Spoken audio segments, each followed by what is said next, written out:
Muy buenos días, son las 9 en punto de la mañana de este lunes 11 de agosto del año 2025. En este momento usted está viendo En Conexión por TVV Network y lo está escuchando por Éxito 107.1 FM en Miami, por HD2.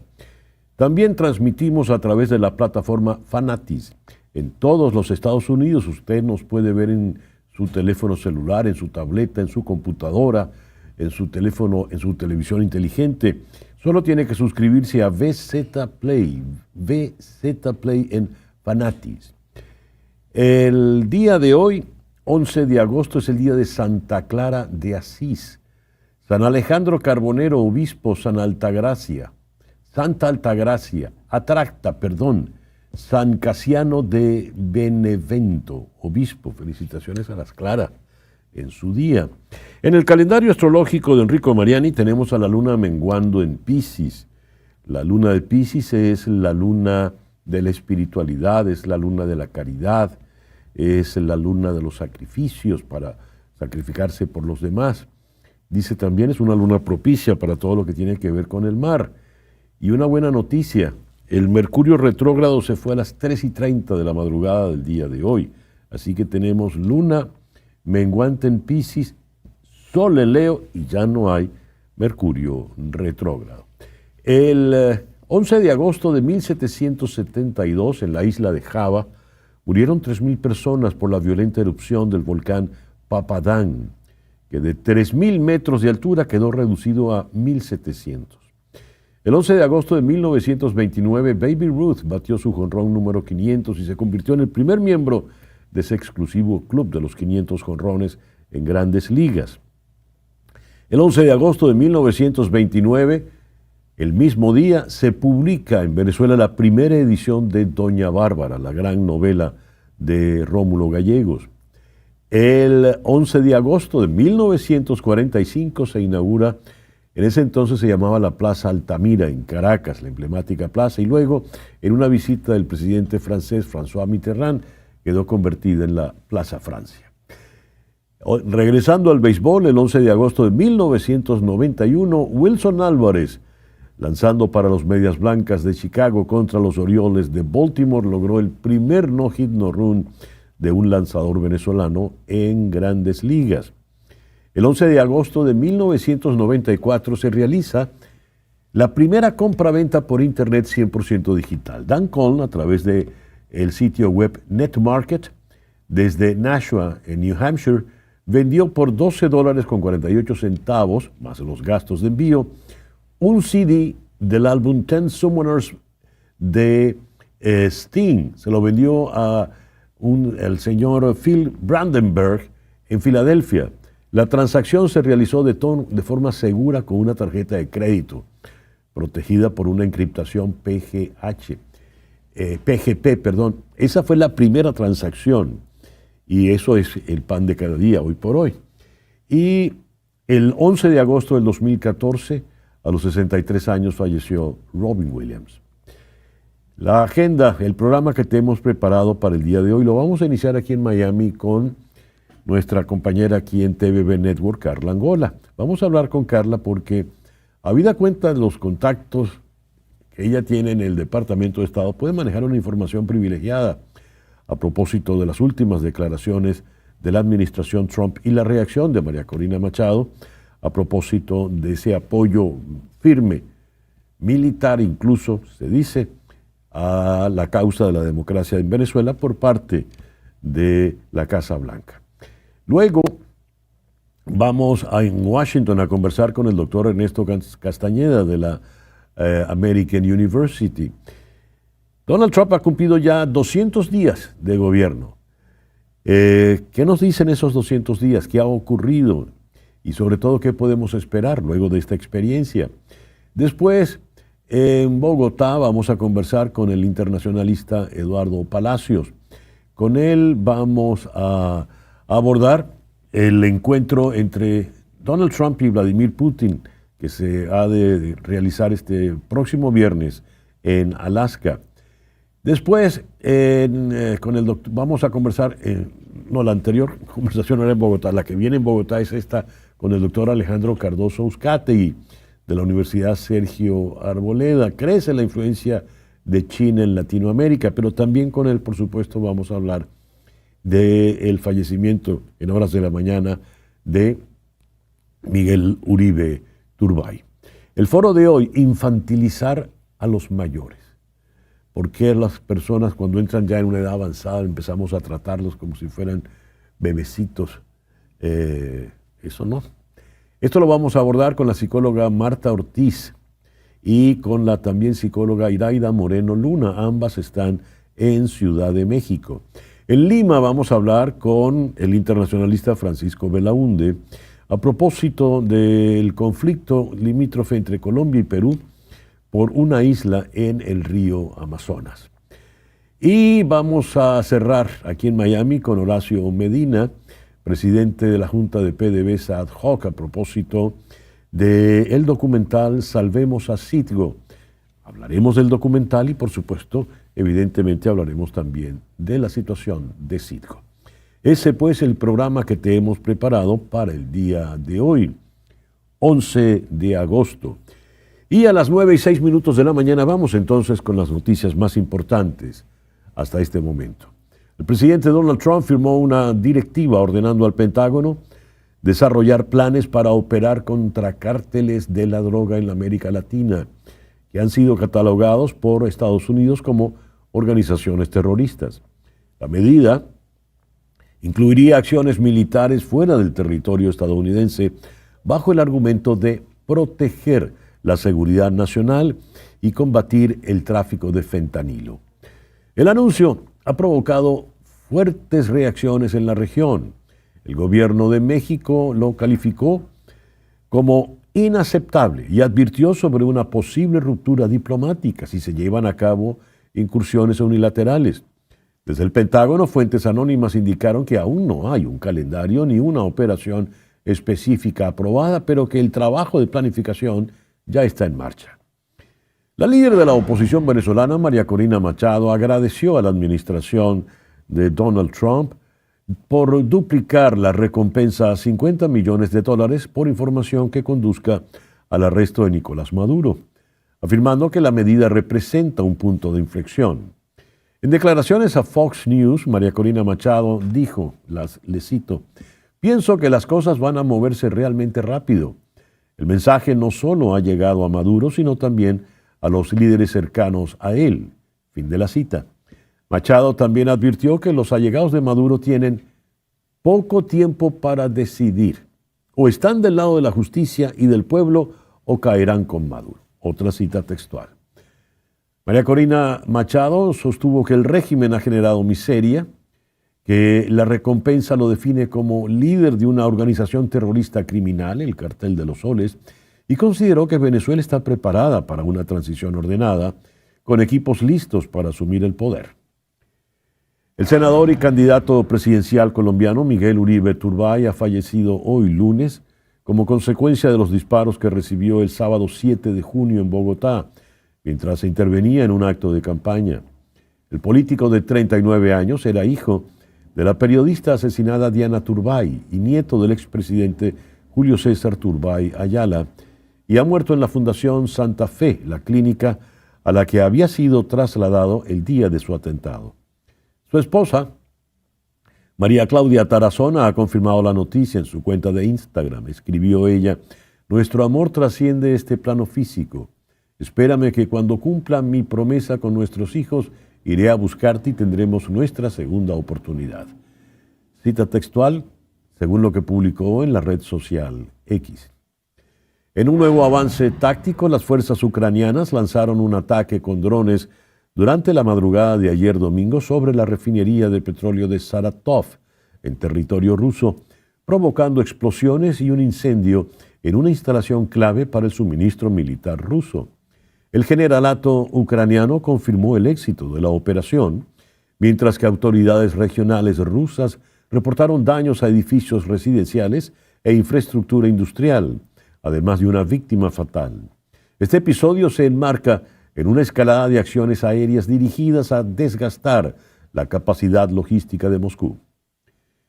Mientras se avecina la cumbre Trump-Putin en Alaska, los líderes de Francia, Alemania, Reino Unido, Italia, Polonia, Finlandia y la presidenta de la Comisión Europea han emitido un comunicado conjunto. La paz no puede decidirse sin Ucrania. Rechazan cualquier cambio de fronteras por la fuerza y advierten que cualquier acuerdo sin su participación está condenado al fracaso. Exigen garantías de seguridad sólidas para Ucrania y ofrecen mantener apoyo militar y financiero mientras crece la presión diplomática sobre Rusia. Volodymyr Zelensky rechazó cualquier plan que implique ceder territorio, calificando como un intento de legalizar la ocupación. Insistió en que Ucrania no permitirá un segundo intento de partición, reafirmando su firme defensa de la soberanía nacional. Zelensky insistió en que no habrá paz sin Ucrania y advirtió que cualquier acuerdo sin su participación está condenado a fracasar. También expresó que Ucrania valora y apoya plenamente la declaración conjunta de los líderes europeos por alcanzar la paz, protegiendo los intereses de seguridad, tanto de Ucrania como del continente. Agradeció a quienes se solidarizan con su país y subrayó que este final de la guerra debe ser justo. Cita textual. El presidente Donald Trump instruyó el envío de unos 120 agentes del FBI para reforzar la seguridad en las calles de Washington, D.C. Según la Casa Blanca, el objetivo es recuperar el control en zonas con alta incidencia criminal. Sin embargo, los propios datos del Departamento de Policía Metropolitana de la ciudad de Washington muestran que el crimen violento ha disminuido 26% y los homicidios 12% respecto al año 2024. Fuentes internas del FBI, citadas por The Washington Post, advierten que esta decisión podría desviar recursos de investigaciones federales críticas y que no existe un marco legal claro para un despliegue tan amplio en operaciones de patrullaje local. La alcaldesa de Washington, Muriel Bowser, no ha emitido aún una respuesta oficial. En una jugada inesperada, Donald Trump propuso unir las dos principales agencias hipotecarias del país, Fannie Mae y Freddie Mac, en una sola compañía pública con el nombre MAGA, siglas de su lema Make America Great Again. El presidente hizo el anuncio a través de redes sociales, acompañado de una imagen generada por inteligencia artificial, en la que aparece él mismo tocando la campana de apertura en la Bolsa de Nueva York, acompañada de frases como MAGA Listed NYSE y The Great American Mortgage Corporation, dando pistas sobre su proyecto de ofertar públicamente ambas entidades bajo una marca unificada. Aunque la Casa Blanca asegura que la fusión modernizaría el sistema hipotecario y beneficiaría a la clase media, expertos financieros señalan que no hay un plan legislativo concreto y que la medida podría enfrentar resistencia en el Congreso y en el sector privado. Mañana martes expira el acuerdo temporal alcanzado en abril que frenó la escalada de aranceles entre Estados Unidos y China. Si no hay una extensión, se reactivarán gravámenes que afectarían cientos de miles de millones de dólares en bienes.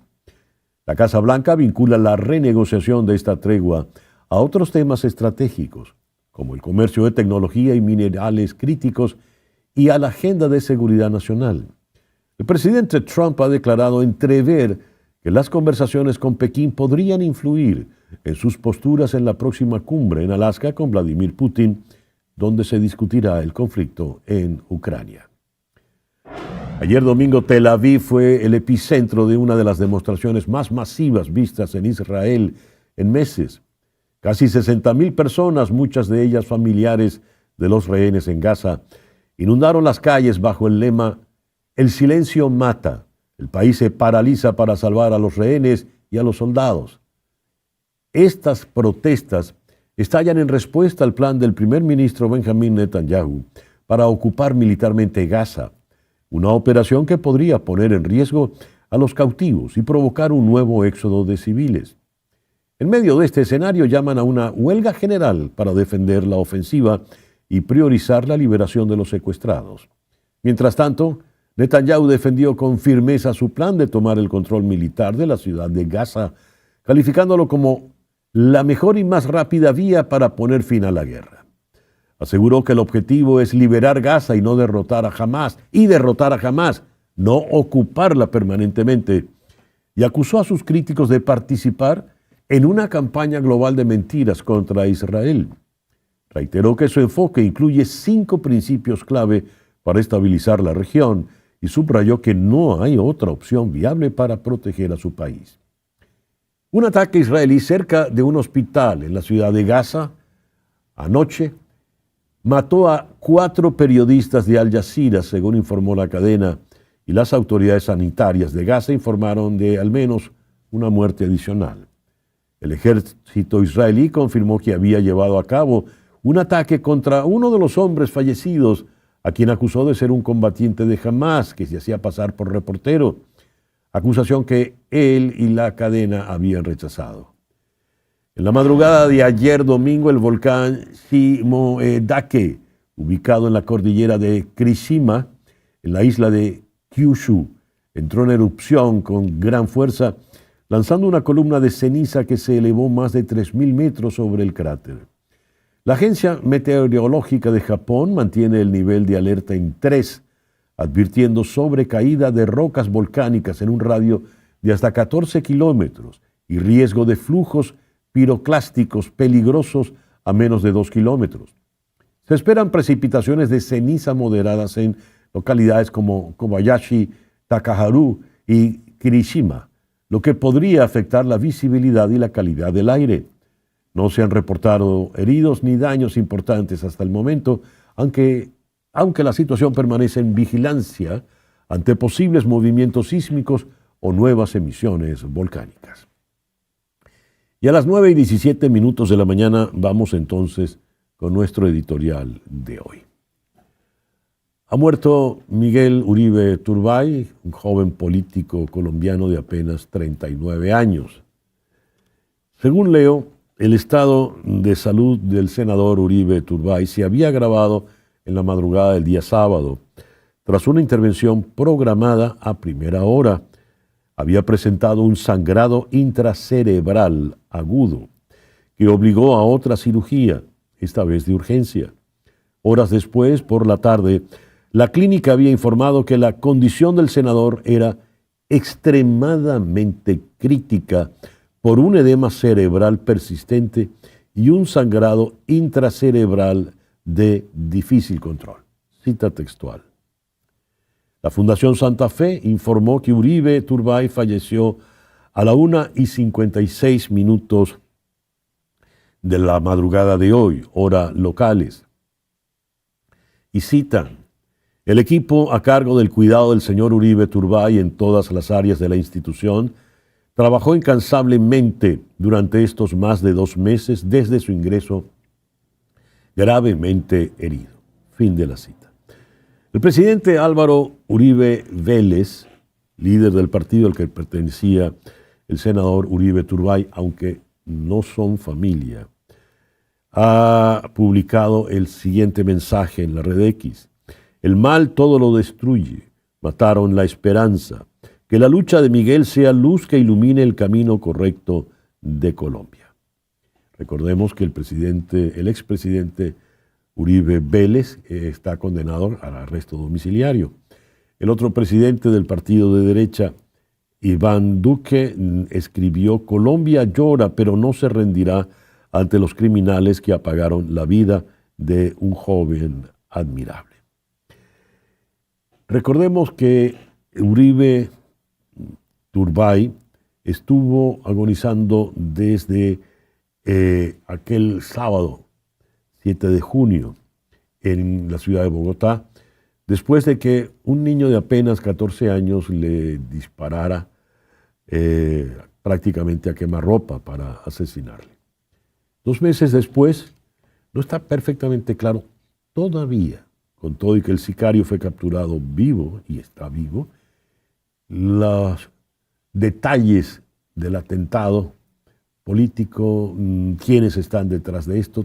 Hay todavía una especie de cobertura, de misterio, una capa de opacidad sobre todos estos hechos. Mientras, tenemos a Colombia volviendo a toda velocidad en retroceso contra los peores momentos de la violencia política que han vivido en décadas anteriores. La paz democrática que pensaban todos había llegado, pues por lo visto no está allí.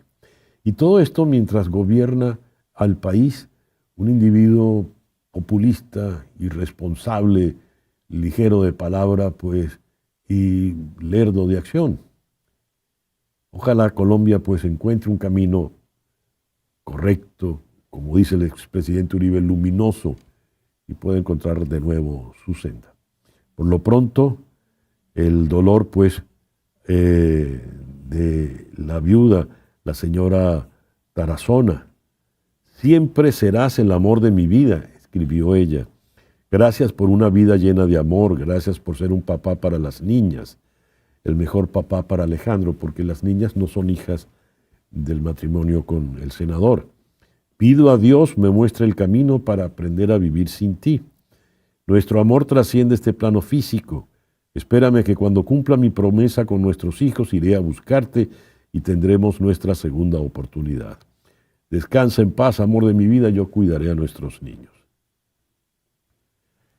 Consuelo para los que quedan aquí, pues y paz al alma del senador Uribe Turbay. 9:22 de la mañana, una pequeña pausa y ya regresamos con nuestra primera entrevista de hoy en Conecta. A las 9:25 de la mañana, hora del este aquí en Estados Unidos, hacemos contacto con nuestra compañera en TVB Network, Carla Angola. Carla, muy buenos días, gracias por estar con nosotros en la mañana de hoy. ¿Cómo estás, César? Buenos días, gracias por la invitación. Carla, te hemos llamado porque he sabido pues que tienes contactos muy estrechos, directos con el Departamento de Estado. Siendo así, quiero valerme de eso para conocer algunos detalles.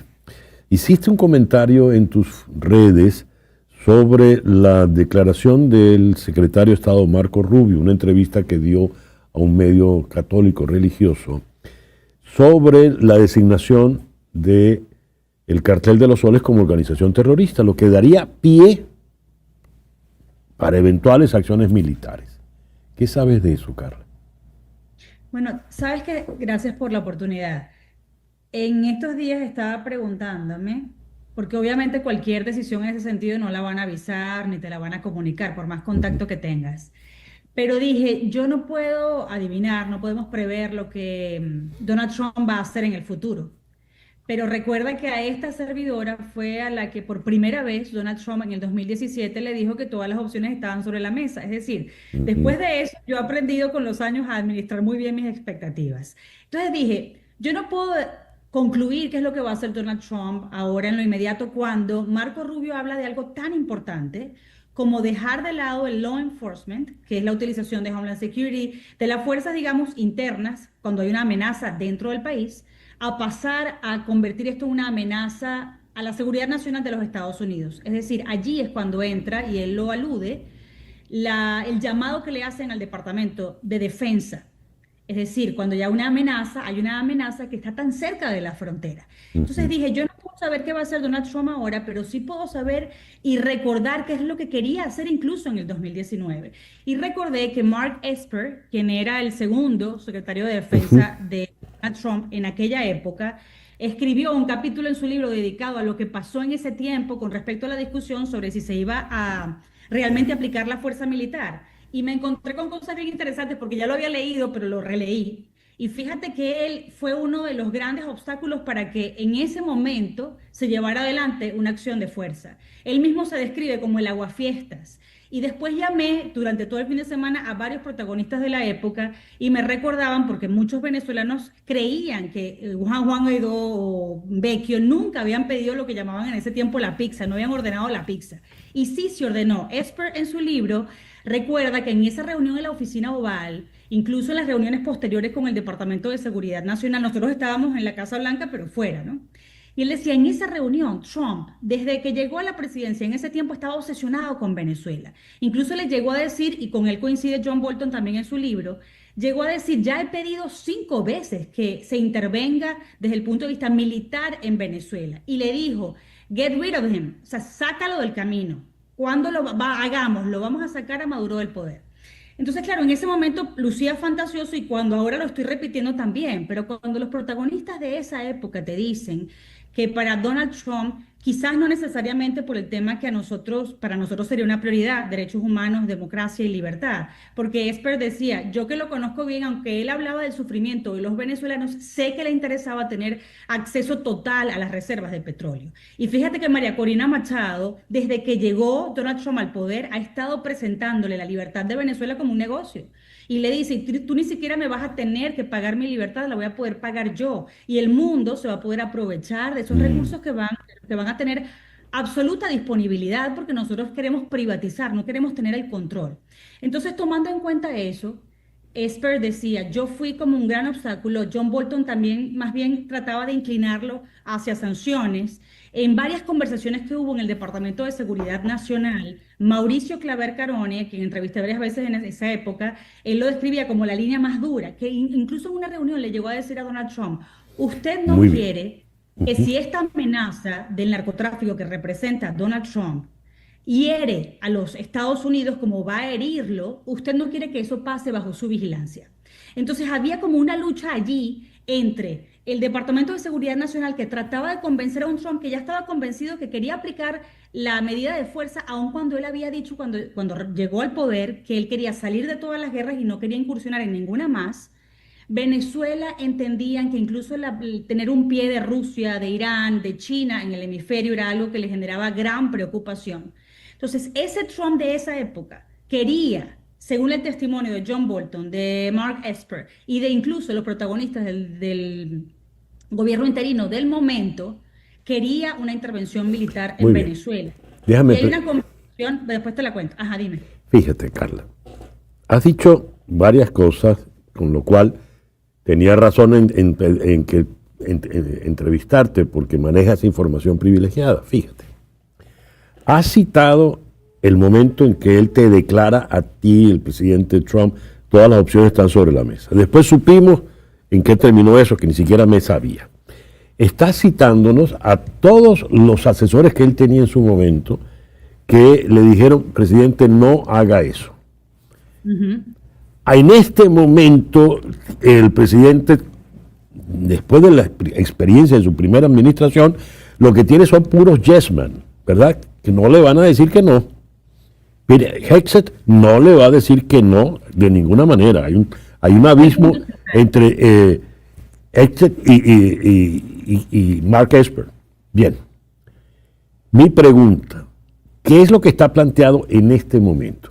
Y le agrego a ello la declaración que recién dio María Corina Machado en Fox. ¿Qué es lo que está planteado en este momento, Carla, a tu entender? Bueno, lo que refleja María Corina Machado en esa entrevista es que ella no está desconectada, ella está siendo parte de estas decisiones que se están tomando, que la están consultando de manera directa, porque fíjate que ella dice que esto ella cree y espera que pase de manera expedita, que pase rápido. Y ella ha insistido y ha generado cierta incredulidad, porque como esta mujer líder está en clandestinidad, algunos han pretendido restarle importancia a su influencia en las decisiones que se están tomando. Y ella cada vez se hace más central en lo que pueda estar discutiendo ahora el Departamento de Seguridad Nacional. Pero tú viste en el clavo, César, porque en aquella época si Donald Trump, aparentemente por el testimonio de los más cercanos, no tomó una decisión, que estaba obsesionado, según Esper, con esa decisión de sacar a Maduro del poder, si no la tomó es porque se enfrentó a todo el establishment de Washington, que no quería de ninguna manera que eso sucediera. De hecho, Esper decía, yo trataba de desviar el tema hacia, bueno, vamos a intentar algunas operaciones en el Caribe. Y recuerda que Donald Trump, yo también lo cubrí, se presentó en el Comando Sur, aquí en la ciudad de Doral, y dijo, bueno, ya apresamos a 1.000 narcotraficantes y también logramos incautar 250.000 libras de droga.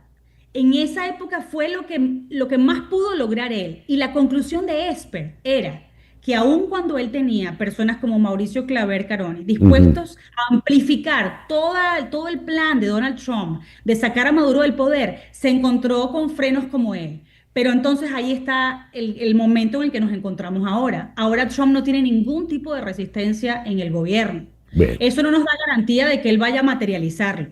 Pero Bueno, sí, el Trump de aquel 2019 sigue siendo el Trump obsesionado con sacar a Maduro del poder en esta oportunidad y tiene un Marco Rubio, tiene un secretario de defensa que, ujú, por cierto, la gente del gobierno interino me decía, si este secretario de defensa hubiera estado en el 2019, la historia hubiera sido totalmente diferente. Si la recompensa de 50 millones de dólares hubiera existido cuando el 11 de abril y tenían atrapado a Hugo Chávez, la historia hubiera sido completamente distinta. Entonces estamos en una circunstancia diferente, no podemos anticipar ni predecir lo que Donald Trump esté pensando ni bien. lo que le pueda estar asesorando ahora, pero es el caldo de cultivo perfecto para que si él persiste en esta obsesión, como la describe esta, Carla, bien. puesto a concretarla. Tengo una última pregunta. ¿Y en todo esto qué rol juegan los tres cargueros de Chevron cargando petróleo allá en Venezuela? Tú sabes que he consultado desde todo punto de vista. Nadie de quien estaba parte en el gobierno interino entiende esta contradicción. Lo siguen viendo como una contradicción. Pero hay otros quienes se inclinan a pensar, Donald Trump es un hombre pragmático. Entonces, él quería complacer a todos. Quería complacer a Chevron porque el lobby petrolero es Mm, fortísimo. Y además tener un pie ya dentro del país en el momento en el que Venezuela sea libre y que sea más bien una empresa estadounidense la que pueda encargarse de una ujú. vez de estabilizar la industria petrolera nacional y tener ellos la prioridad. Por otra parte, le interesaba rescatar a sus estadounidenses. Eso no es negociable, nunca lo ha sido para este país. Pero después, la decisión al día siguiente es, tú no eres mi amigo, eres mi enemigo. Y Ujú. además, ya no eres ni siquiera el enemigo de los venezolanos quienes sufren. Ahora, lo mejor que pudo haber pasado es que Venezuela, cuando ya Estados Unidos dice que esto es una amenaza a la seguridad nacional, pasó de inmediato a ser parte de la política de America First. Es decir, ya ni siquiera nosotros estamos en la ecuación necesariamente, ya ni siquiera habría que empujar demasiado. Si ya Donald Trump y Marco Rubio entienden que esto es una amenaza para ellos, ya las decisiones que vayan a tomar, digamos, no hay manera de retroceder ni de volver a un escenario en el que Maduro pueda ser un interlocutor para una negociación que no sea o quienes se van al extremo neutralizarlo o arrestarlo o hablar con él solo, sí y solo sí, para su salida del poder. Veremos qué ocurre, Sí, pero claro. veremos qué ocurre. Te agradezco muchísimo, Carla, que nos hayas atendido en la mañana de hoy y corroboro pues que tienes contactos muy, muy especiales, sin lugar a dudas, con esta administración. Gracias, Carla. Gracias a ti. Carla Angola, nuestra compañera en TVB Network.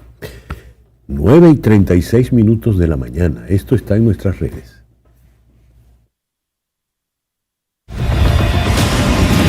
Imogen Salter es una agente veterana del MI6 y trabaja ahora para una dependencia que hace trabajos puntuales muy específicos. Ella es enviada a un campo de refugiados en el Medio Oriente. Allí, este campo, regentado, manejado, administrado por Naciones Unidas, ella va a buscar a una mujer, Adila El Idrisi, de origen francés, quien se sospecha que es integrante de Estado Islámico. Imogen Salter tiene que rescatarla de la agresión de las personas en el campamento y llevarla en un viaje muy accidentado, riesgoso y peligroso hasta Inglaterra. Es esta la historia de The Veil, El Velo, la historia de una miniserie en 6 episodios que mezcla tensión, historia de espionajes, por supuesto acción y suspenso, pero sobre todo unos magníficos diálogos y 2 actuaciones magníficas de 2 mujeres que tienen que compartir un largo trayecto, sospechando la una de la otra, porque de ninguna manera se pueden confiar. La serie está muy muy bien hecha y al final queda servido una segunda temporada que yo ya la voy a ver. A las 9:37 de la mañana vamos ahora a la ciudad de Washington, donde está el doctor Ernesto Castañeda de la American University. Ernesto, muy buenos días. Muchísimas gracias por atendernos en la mañana de hoy. Hola César, muy buen día, gracias. Ernesto, el presidente Donald Trump ha cumplido 200 días en la Casa Blanca. ¿Qué balance haces de estos 200 días? Sí, César, buen momento para hacer otro balance, otro análisis de lo que ha sido esta segunda presidencia de Donald Trump. Y no siendo partidistas, ya no es tiempo de elecciones, viendo a los hechos, ¿qué podemos decir de Donald Trump? ¿Qué ha hecho, no? Y en relación con las promesas o las expectativas antes de llegar al poder. Un tema que él simplificaba mucho en el periodo electoral es que iba a terminar los conflictos internacionales. Como bien sabemos, la situación en Ucrania sigue igual o peor, más muertes civiles en Ucrania que antes. El conflicto continúa y no se diga nada de la situación en Gaza. Los demás conflictos que supuestamente solucionó, tensiones entre Pakistán e India y demás, no explotaron y no creo que haya sido el clave en frenar eso. Entonces, el programa internacional igual de tenso o peor. Netanyahu no está escuchando lo que él le dice y ya el mismo Donald Trump está diciendo que Putin tampoco hace caso. Entonces, un fracaso a nivel política internacional. En el sector económico específico, él dijo que si le daba el sector petrolero dinero temprano para su campaña, iba a hacer lo que quisieran para ayudarnos. Y eso, en efecto, pasó. Este llamado Big Beautiful Bill lo que hace es que debilita los apoyos a las energías alternativas y le da unas ganancias extraordinarias para el sector petrolero.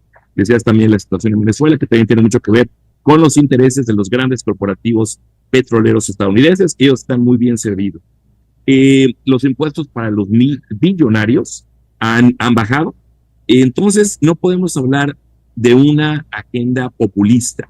Hay un discurso nacionalista, hay un discurso populista, pero no está ayudando a la clase trabajadora y está recortando los servicios sociales que estaban bien organizados o no, bajando Medicaid y demás. Entonces también en su promesa de bajar la inflación, de mejorar el nivel de vida de los estadounidenses, ha fallado. Y por último está el tema de la inmigración, que ahí sí, la deportación masiva, ahí sí ha hecho mucho énfasis. Y la cosa de los aranceles, de las tarifas internacionales, y no podemos tener deportaciones masivas, menos migración, menos refugiados, aranceles y una inflación menor. Los costos van subiendo poco a poco, pero van en el mal camino. Entonces, yo digo que a sangre fría podemos decir que es uno de los peores 200 días de un presidente americano en muchas décadas. Ernesto, antes de entrar a la próxima pregunta, hago una precisión. No estás hoy en Washington, estás en Chicago, ¿verdad? Correctamente, viajando en Washington este día. Así es. Muy bien, hecha la precisión. Los niveles de aprobación no le favorecen, ¿no? Ha caído su aprobación al 40%, con 54% de desaprobación. ¿Esto qué le augura al presidente Trump? ¿Por qué esa desaprobación tan alta en los primeros 200 días? Creo que en parte la gente estaba aburrida, quería algo excitante, y por eso votaron por él. Mucha gente sabe que no siempre dice la verdad o que es muy literal en lo que dice, entonces pensaban que no iba a ser tan malo al llegar a la presidencia, que no iba a hacer muchas de las cosas que le ocurrían en conferencias de prensa o en la campaña, pero la gente al ver los efectos, por ejemplo, las redadas, gente está viendo que eso le afecta a las escuelas, a las comunidades, a las iglesias y demás, y no es popular. Entonces, como dices tú, César, la popularidad está bajo el agua, está en números negativos, pero también algo muy interesante que compartí a tu equipo ayer es que incluso los votantes de Donald Trump, una pequeña mayoría sí están convencidos de su voto, pero hay al menos un 10% que se arrepienten abiertamente ya de haber votado por él y un, digamos, 20% que están dudosos de que haya sido la elección correcta. Y eso apenas 200 días de su mandato. Entonces va a haber un desgaste continuo, va a llegar a las elecciones intermedias muy, muy debilitado, como un presidente poco gustado, que solo sigue siendo apoyado por su base, que también se está empezando a fragmentar. En el tema migratorio, Ernesto, sobre el cual tú eres un experto, el presidente le sube el volumen a su discurso. Él suele ser hiperbólico, pero en este caso mucho más, y ha prometido una cifra de deportación de inmigrantes muy superior al número que se estima de migrantes indocumentados. ¿Qué está buscando Donald Trump con esto? Alimentar una xenofobia entre sectores muy conservadores, blancos, WASP de la población. ¿A quiénes son a los que él va a terminar atacando en definitiva? Al final acaba debilitando a la economía y a la sociedad americana. Entonces, todo lo que estamos diciendo, migración y no está resultando en hacer América más grande otra vez, MAGA, sino al revés, en hacer América menos grande. Entonces, los afectados somos todos en Estados Unidos. La xenofobia entre su base ya existe. Entonces, lo que está haciendo aquí es un programa que le voy a ir como técnico, como clínico, y está dejando que Steven Miller esté a cargo de esas deportaciones y, en efecto, se deshaga el país de muchos latinos. Con permiso o sin permiso, es lo más triste, que para encontrar esos números fuertes se están yendo solamente a la gente que está indocumentada por necesidad y está trabajando, pero también a la gente que tenía el paro humanitario, gente que había llegado recientemente escapeando por otros países. Entonces están cortando parejo porque quieren en efecto reducir el número de latinos. Creen erróneamente que hay muchos latinos votando en Estados Unidos, que no es cierto, y que los latinos le damos, aunque no tendríamos documentos algunos, más poder a los demócratas. Por eso esta obsesión reciente con que no seamos contados en el censo. Pero es una sobreproporción. El porcentaje de indocumentados en Estados Unidos es menos del 3%. Esto es muy importante para la economía, pero no determina las elecciones, ni determina que los demócratas tengan más poder o no, dado el sistema electoral que tiene Estados Unidos. ¿Por qué tiene tanta influencia en el presidente Stephen Miller? Stephen Miller es reacio, es terco, ha estado muy cercano de Donald Trump desde antes de la primera campaña. Ha sido de las pocas personas que sigue toda esa trayectoria. Es un importante consejero. Él escribe muchos de sus discursos sobre temas migratorios y temas no migratorios, y es el ideólogo de esta administración, y sabe muy bien cómo manejar a Donald Trump. No busca tanto la cámara o el ser protagonista, deja que Trump tome todo el crédito, lo cual le gusta mucho a Donald Trump. Y Miller insiste en aplicar leyes como esta de los enemigos extranjeros, y esto de denominar a grupos internacionales como terroristas, que es una manera técnica de hacer lo que quiere Miller, que es deshacerse de muchos inmigrantes, y Donald Trump queda ahí sin hacer y sin comprender bien los detalles de la ley migratoria, queda él satisfecho y pareciendo que está cumpliendo las demandas de su base electoral, que sigue siendo muy anti-inmigrante y que no entienden el rol que tiene la inmigración en la economía y por qué la gente migra. Ernesto, muchísimas gracias por estos minutos en la mañana de hoy. A ti, César, muchas gracias. Buen día. El doctor Ernesto Castañeda es profesor en la American University en Washington. Nos habló en este momento desde la ciudad de Chicago. Son las 9:46 de la mañana, una pausa y ya regresamos.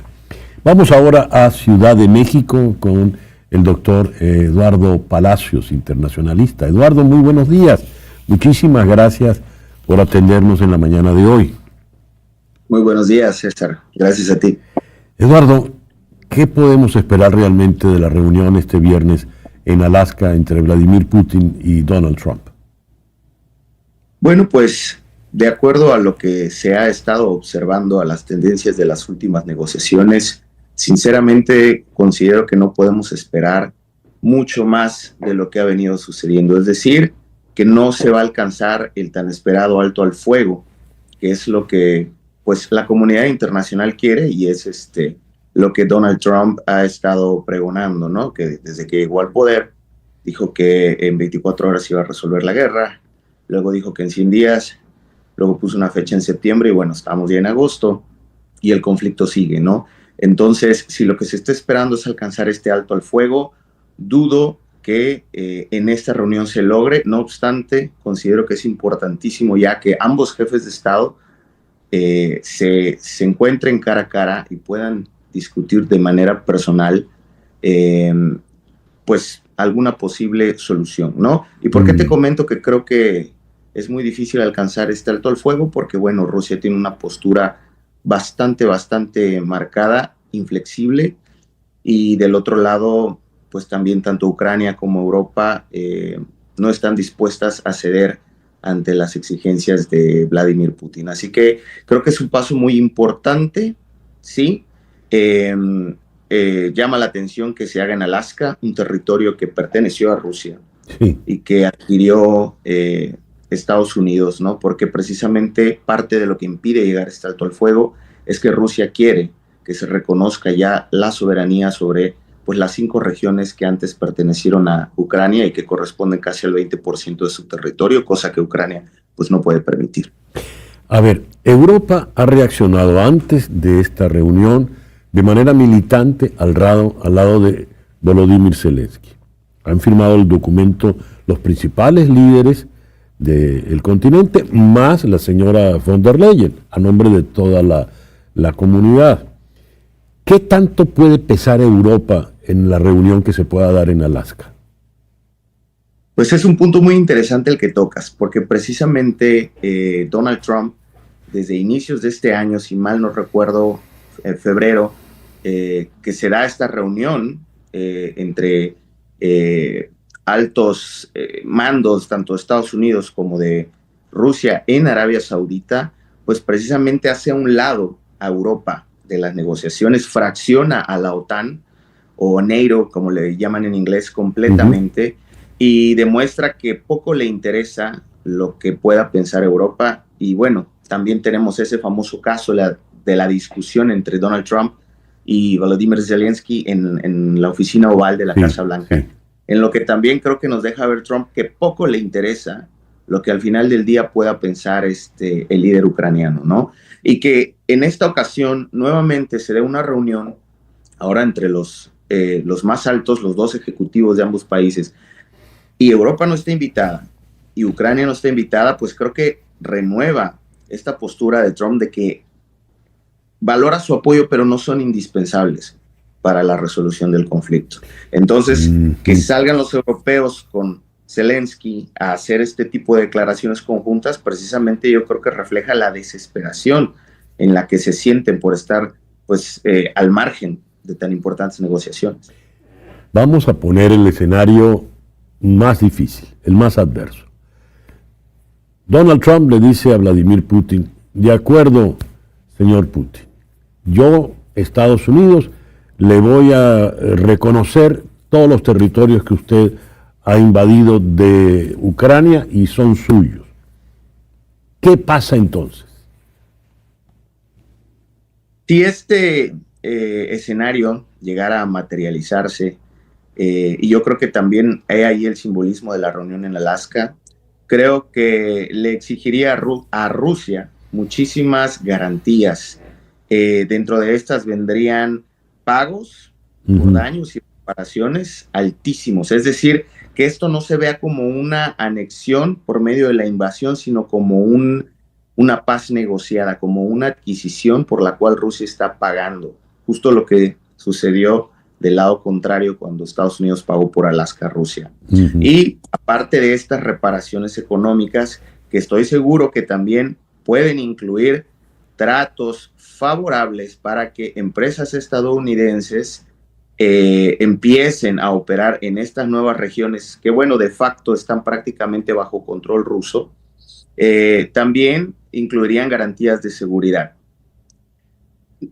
Afortunadamente para Rusia, Donald Trump no es un fanático de la OTAN, es decir, no es de los que considere forzoso que Ucrania se integre a la OTAN, es más, ha refrenado la intención de Ucrania de entrar a la OTAN porque sabe que sería una carga más y la debilitaría aún más, a pesar de lo estratégica que puede ser la inclusión de Ucrania a la OTAN. Entonces Donald Trump no creo que empuje porque se reconozca el derecho soberano de Ucrania de pedir su adhesión a la OTAN, pero yo creo que sí pediría la firma de un tratado a largo plazo en las que estas garantías de seguridad pues queden perfectamente bien definidas, ¿no? Y en la cual tiene que venir que Rusia nunca más va a volver a invadir o a transgredir las fronteras ucranianas. Y si ocurre ese escenario que estamos manejando como hipótesis, Eduardo, ¿qué puede hacer Europa? ¿Qué puede hacer Zelensky en Ucrania? Bueno, para desgracia del propio Zelensky, es considerado espurio, es considerado pues una persona que ya no tiene capacidad de negociar porque su mandato presidencial terminó. Él ha extendido de manera extraordinaria sus facultades como dirigente nacional de Ucrania y esa es una de las grandes condicionantes que Putin ha puesto para no sentarse a negociar con él, porque dice, pues este señor, ¿quién es? Este señor no habla por el pueblo de Ucrania, él ya no tiene ningún mandato constitucional, él ya no es presidente, ¿no? Por eso Putin no se va a sentar nunca a negociar con Zelensky. Yo creo que personalmente Zelensky puede hacer muy poco. Si este escenario se diera, Zelensky terminaría exiliándose del país, porque también Rusia está exigiendo como condiciones para un alto el fuego, pues precisamente elecciones libres en Ucrania, para que el pueblo ucraniano pueda tener un presidente bajo mandato constitucional, cosa que Zelensky ya no lo es. ¿Qué puede hacer Europa? Pues yo creo que también puede hacer muy poco. Europa no se arriesgaría a adentrarse en una cruzada por salvar Ucrania, por restituir su integridad territorial por medios militares, porque sin el apoyo de Estados Unidos, eso significaría verdaderamente un conflicto de orden mundial con consecuencias terribles para toda la sociedad humana. Entonces, yo creo que al final del día, muy poco más que protestar, obviamente, y demostrarse en contra, pero si se diera este resultado, poco podrían hacer. Eduardo, muchísimas gracias por atendernos en la mañana de hoy. Gracias a ti, César, un gusto, saludos. Eduardo Palacios nos habló desde Ciudad de México. Son las 9:58 de la mañana. En el corazón de Bosnia-Herzegovina, sobre las aguas esmeralda del río Neretva, se alza un puente que no solo une orillas, sino también historias, culturas y sueños. Es el Stari Most, o Puente Viejo de Mostar. Encargado por el sultán otomano Suleimán el Magnífico en 1557 y diseñado por Mimar Hayruddin, discípulo del célebre arquitecto Sinan, el puente es una joya de la arquitectura islámica balcánica. 4 metros de ancho, 30 metros de largo y un arco que se eleva 24 metros sobre el río. Pero su historia no siempre fue serena. El 9 de noviembre de 1993, en plena guerra croata-bosnia, el Stari Most fue destruido deliberadamente, rompiendo un símbolo de unidad en la ciudad. Sin embargo, la esperanza volvió. Gracias a la ayuda de la UNESCO y de organizaciones internacionales, fue reconstruido con técnicas y materiales tradicionales, reabriendo en 2004. Un año después, el puente y la ciudad vieja de Mostar fueron declarados Patrimonio de la Humanidad. Y hoy el Stari Most es mucho más que piedra y arco. Es un emblema de reconciliación y convivencia. Y cada verano la tradición centenaria de lanzarse desde lo alto a las frías aguas del Neretva recuerda que incluso después de las caídas más duras, siempre es posible volver a levantarse. Son las 10:00 de la mañana. Vamos ahora a la ciudad de Bogotá, donde está el profesor Alejandro Cardoso Uzcategui. El profesor Cardoso Uzcategui es profesor de Relaciones Internacionales en la Universidad Sergio Arboleda. Alejandro, muy buenos días. Muchísimas gracias por atendernos en esta mañana. Buenos días, César Miguel. Encantado de estar aquí. Alejandro, antes de entrar en nuestro tema que tenía que ver puntualmente con lo que tú estudias, la influencia china en América Latina, ¿cómo está Bogotá, cómo está Colombia luego de esta noticia reciente de la muerte del senador Uribe Turbay? De luto, César Miguel. Bueno, personalmente yo estoy de luto, muy deprimido, pero así es el clima en los medios de comunicación, en las cadenas como Blue Radio, Caracol, es un clima de absoluta tristeza y sobre todo miedo al futuro, porque recuerda que esto es como una espiral, es una pesadilla que regresa, ¿no? Una pesadilla que regresa. Sí. El último magnicidio de esa naturaleza fue entre los últimos terribles magnicidios de este tipo fueron, recuerdo el de Álvaro Gómez en las puertas de la Universidad Sergio Arboleda, por ejemplo. También a manos de la FARC. Entonces es como una pesadilla que vuelve, ¿no? Al imaginario colectivo de Colombia. Dices, en lo personal estoy de luto. ¿Podrías ahondar un poco en ello, Alejandro, por favor? Porque el senador Uribe Turbay estaba muy identificado, es muy solidario con la situación en Venezuela. Él decía que en Colombia no habría paz hasta que Venezuela no alcanzara su democracia. Era un político, además de brillante, con una juventud prometedora. Era un político que se identificaba de una manera existencial y sincera con Venezuela, con la tragedia que vive Venezuela, con la diáspora venezolana en Bogotá, en Colombia. Y entonces, bueno, esos vasos comunicantes han hecho que en lo personal me afecte mucho, pero estoy seguro que muchísimos colegas aquí en Colombia están igual, ¿no? Muchísimos venezolanos en la academia también y venezolanos en otras áreas de la sociedad colombiana veían en el senador Uribe Turbay como una esperanza respecto al discurso de democratización de Venezuela. Uh-huh. Y en ese sentido, pues, duele este crimen contra Uribe Turbay y contra Colombia y contra la democracia de Colombia. Claro. Ahora, algo que llama la atención desde fuera es que habiéndose capturado al joven sicario de apenas 14 años y 2 meses después, uno siente que hay como una pátina de opacidad sobre todos los intríngulis que llevaron a este atentado. ¿Qué nos puedes decir, Alejandro? Bueno, esa pátina, que me parece una metáfora muy acertada, comenzó desde el mismo día del atentado. Sí. Digamos que el pronunciamiento oficial del Ejecutivo colombiano tardó mucho y cuando se hizo fue muy críptico, ¿no? Cuando el presidente Petro se refirió al atentado, lo hizo de una manera muy críptica, habló un poco en árabe, se fue por unos lados que no tenían nada que ver con la intención de llamar a la tranquilidad, al sosiego, de reclamar justicia por el atentado. No hubo ningún tipo de reflexión en ese sentido. Entonces, ya desde ese momento hay una pátina de opacidad, como dices tú, tremendamente llamativa y tremendamente angustiosa, además. Bien, vayamos al tema que habíamos previsto para poder conversar contigo. El desvío es por, obviamente, la noticia pesa. Creciente influencia de China en la América Latina. Influencia que por lo visto va incrementándose en la medida en que otros países, Estados Unidos, dan la espalda. ¿Cuál es la situación planteada al presente, Alejandro? Bueno, 21 países de América Latina ya han firmado la intención de adherirse al gran proyecto global de China, que es la nueva ruta de la seda. Uh-huh. Es un crecimiento que llama muchísimo la atención en cuanto a influencia regional, ¿no?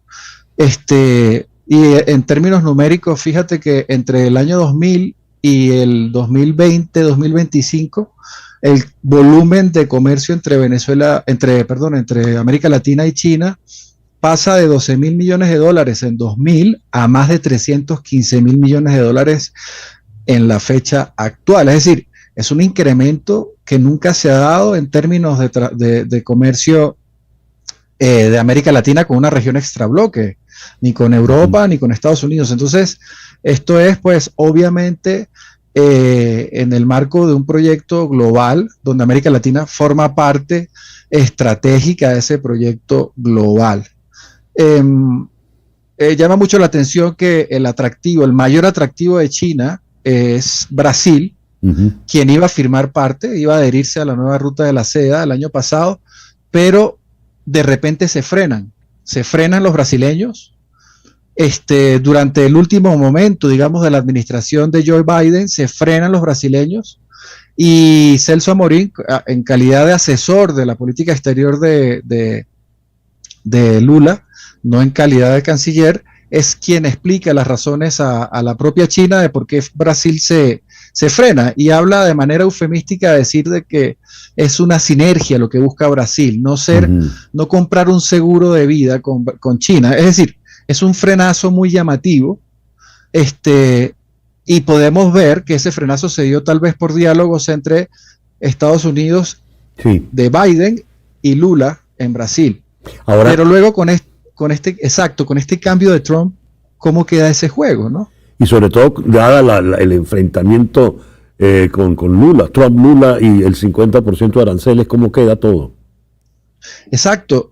Esto es cuando uno dice, a veces hay como una miopía, ¿no? En algunos decisores de política exterior. La balanza Brasil-Estados Unidos era favorable a Estados Unidos. Brasil había decidido por cuenta propia al menos frenar, congelar la adhesión a la ruta de la seda, siendo Brasil el lugar de mayores inversiones y de las más interesantes de China en América Latina. El primer banco de China se abre en Brasil.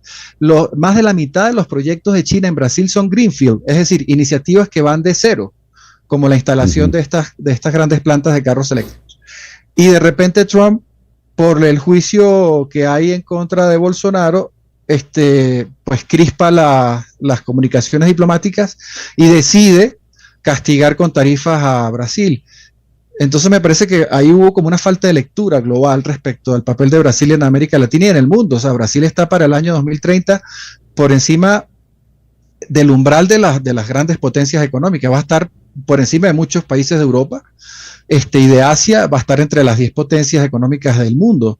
Entonces, se había dado por hecho natural la separación táctica, digamos, momentánea de Brasil con la nueva ruta de la seda, proyecto global de China, y Trump de repente castiga a Lula, ¿no? Entonces, ahí es donde dices, a veces los tomadores de decisión no están muy claros en sus metas y en sus estrategias, ¿no? Ahora, esta presencia china, fíjate, ahí tenemos la foto, incluye a Javier Milei, y va desde México hasta la Argentina. ¿De qué manera lo puede compensar o lo podría compensar Estados Unidos? Bueno, el proyecto de Trump es un proyecto difícil de leer ahorita mismo. Es decir, a veces digamos que lo que hace Trump no es rápidamente descifrable. Esta misma decisión sobre Lula, es decir, sacrificar a largo plazo un proyecto o una gran estrategia con Brasil por un término tan de corto plazo como es el juicio a Bolsonaro, ¿no? Sí. Pero en ese sentido hay una relación especial de Argentina que se ha demostrado pues aquiescente a la política exterior y a la política en general conservadora de Trump, que le ofrece particularmente atractivo a Estados Unidos, a Argentina, ¿no? Sabiendo que Milei heredó un compromiso, porque no fue pactado por él, de los intercambios swap con China, es decir, uno de los primeros ensayos de China de prestar dinero en yuanes y no en dólares, lo hace con Argentina, con la Argentina de Alberto Fernández. Sí. Entonces, ¿qué le puede ofrecer Trump a un aliado afectivo, pero que no es un aliado estratégico todavía, porque tiene esa relación con China? Hay una entrevista de hace 1 año y medio de Milei, pues, enfrentando a un periodista británico que le saca una grabación donde Milei en campaña prometía romper lazos con cualquier país comunista. Y Milei, pues, ante ese acorralamiento dijo, bueno, pero ya yo no puedo hacer nada con China porque, como digo, dice él, ¿no? El liberalismo hablará por sí solo y la fuerza de la economía nos llevará a entendernos con los empresarios chinos, etcétera. Y él se salva ahí un poco de la esquinazo que le pega el periodista, pero nos da a entender de que Argentina está comprometida con China previamente al gobierno actual de Buenos Aires. Alejandro, muy interesante la conversación. Muchísimas gracias por atendernos en esta mañana. Muchísimas gracias a ti, César Miguel. El doctor Alejandro Cardoso Uzcate y es profesor de Política y Relaciones Internacionales en la Universidad Sergio Arboleda, allá en Bogotá. 10 y 11 minutos de la mañana, una pequeña pausa y ya regresamos. ¿Qué es la infantilización de los mayores? Leo, la infantilización se refiere al acto de tratar a un adulto como si fuera un niño, utilizando un lenguaje y un comportamiento condescendiente, ignorando sus opiniones y deseos y asumiendo que no son capaces de tomar decisiones por sí mismos. ¿Por qué se da esta circunstancia? ¿Cuán perjudicial puede ser para el adulto mayor y para todo su entorno familiar? Nuestras 2 foristas en la mañana de hoy están en Ciudad de México. La doctora Marta Ortiz, psicóloga clínica que tiene una doble maestría en psicoterapia, docente y conferencista, e Iraida Moreno Luna, fundadora y directora de Psique Expresión. Marta, Iraida, muchísimas gracias por acompañarnos en esta mañana. A ver, Bueno, ¿qué llamamos infantilización y por qué se da? Comenzamos con Marta, por favor. buenos días, gracias por la invitación nuevamente. Entonces, nosotros desde la mirada sistémica atendemos a lo que son llamados órdenes en el amor. Es decir, los grandes anteceden o preceden a los hijos. Es decir, los padres estuvieron aquí en la vida antes que llegaran sus propios hijos y a su vez ellos llegaron después que sus padres, abuelos, bisabuelos, tatarabuelos, etc.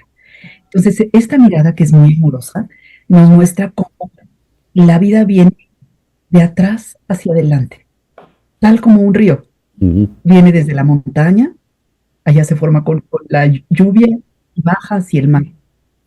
Cuando nosotros miramos que es al revés y los chicos tratan a los adultos infantilmente, el orden se invierte y con ello se trastorna el orden del sistema. Ya. ¿Cómo lo ves tú, Iraida, por favor? Sí, bueno, esta mirada de infantilizar al adulto mayor tiene que ver con esta acción que muchas veces los hijos o los nietos, un poco lo que plantea Marta, ¿no? Miramos hacia arriba a estos seres que nos dieron la vida o que a través de ella la pasamos, pero que ahora nuestra mirada hacia ellos no es desde esa jerarquía que imponen en el árbol familiar, sino que lo miramos como chiquitos, ¿no?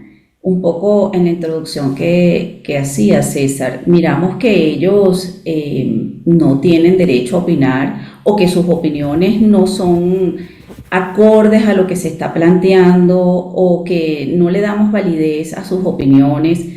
Miramos con temor a que lo que ellos hacen en su cotidiano los exponga a un riesgo.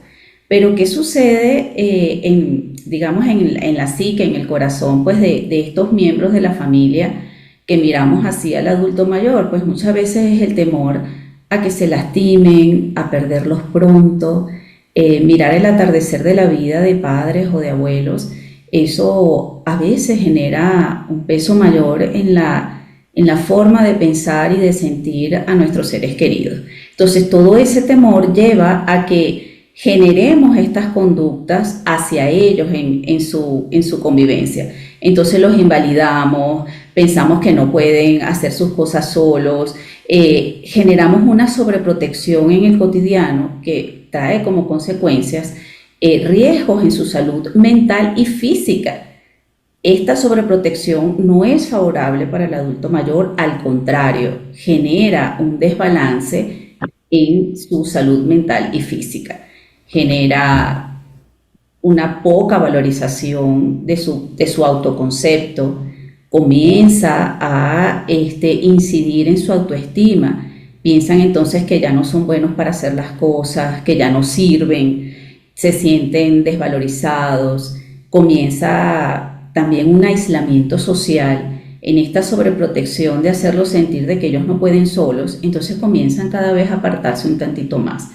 Entonces, esta mirada que nos regala Marta es un llamado, bueno, lo veo así, un llamado a la reflexión, a que en esta jerarquía que ellos tienen en nuestro árbol familiar, poder validar esta jerarquía. Ellos tienen un conocimiento, un saber, una experiencia que ya caminaron, ya hicieron camino. Entonces, más bien como incorporarlos en este saber para hacer más nutricia la convivencia.